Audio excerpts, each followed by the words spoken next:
21শে June বিশ্ব যোগা দিবস। তারই প্রাক্কালে শুক্রবার দৌড়, ধ্যান ও পদযাত্রার আয়োজন দক্ষিণ চব্বিশ পরগনার সোনারপুরে। ওই কর্মসূচিতে কম বেশি 100 জন যোগ দিয়েছিলেন। নরেন্দ্রপুর থানার উদ্যোগে ওই অনুষ্ঠানের সূচনা করেন সোনারপুর উত্তরের বিধায়ক দেবাশিস ধর। বিধায়ক নিজেও যোগাতে অংশ নেন।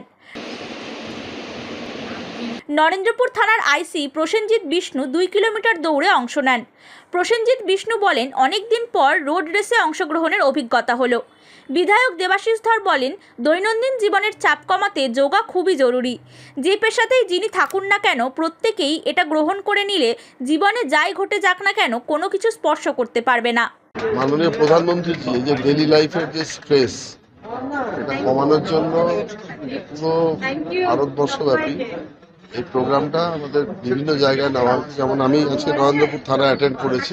আমরা ডেইলি লাইফে যে স্ট্রেস থাকে, আর্ট অফ লিভিং এর যে দরকার আছে, এবং আর্ট অফ লিভিংটা প্রত্যেক দিনের জীবনে আমাদের এটা যদি প্রতিফলন না থাকে, তাহলে জীবনে স্ট্রেস বাড়তে বাড়তে একটা সময় যে চলে যায়, স্ট্রেস লেভেলকে আমরা পেরিয়ে যাই।